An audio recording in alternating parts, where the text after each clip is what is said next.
one thing people need to understand is that when you sign on the dotted line for your Navy contract or U.S. military contract, you're essentially signing a non-disclosure agreement.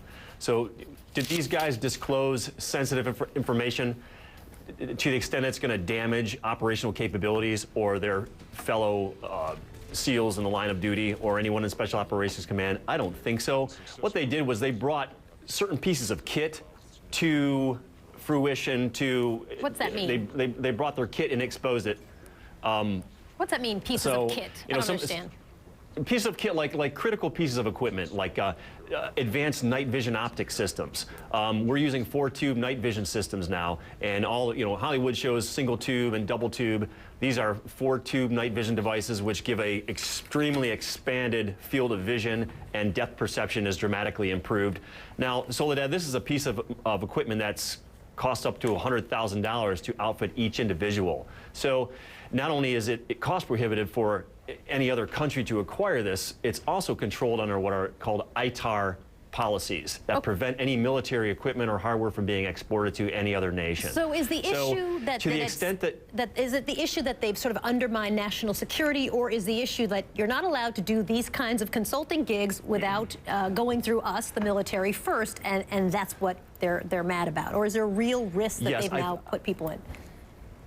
I think they're more upset that they went at this without official command permission. But one thing people need to realize is that back in 2002, when SOCOM U.S. Navy SEALs 1 was released, the man that created that directed that drove that was David Sears, who's now working with Soft Studios and Justin Bastian down in North Carolina.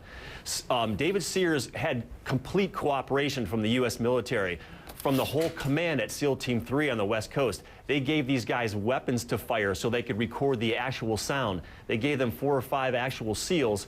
1 or 2 are currently now at SEAL Team 6.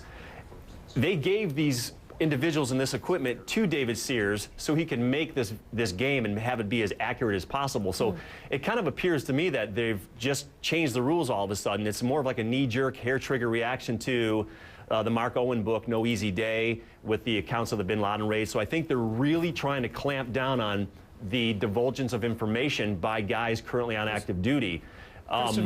This is a Article 15 charge, which is not a court-martial. Court-martial is usually indicative of criminal charges.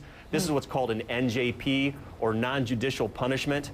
So they get a reprimand, they got half of a month's pay, docked for 2 months, which is the maximum financial fine you can assess an individual in the military. Christopher, isn't it a little unfair to these guys, considering how much the military these days cooperates with Hollywood, how much the administration cooperates with some of these films and journalistic accounts of what goes on in our military?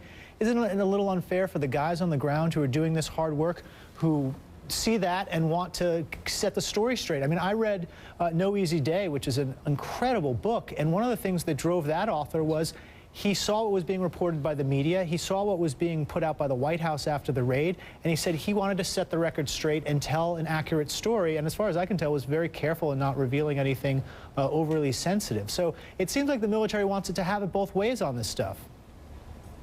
Yeah, there is a fine line. And it's sort of, they impose things based on convenience or based on the ability or the need to do damage control. But I would agree with your assessment of No Easy Day. It was very factual, it was very accurate. And you got to remember, too, that these guys are not going to give away tactics, techniques, and procedures, or TTPs that are currently in use. They're not going to do that because they will put their friends and comrades in jeopardy.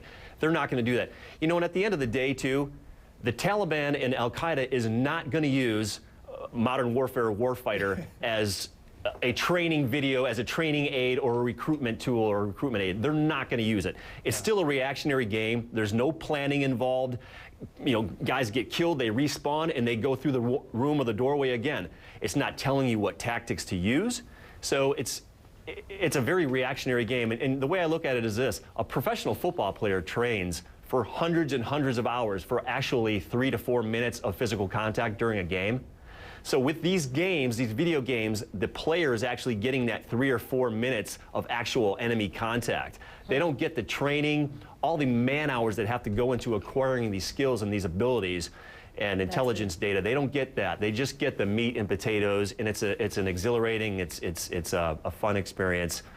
Christopher Mark Heben joining us this morning. A lot of insight on that. Thank you for being with us. We certainly appreciate it.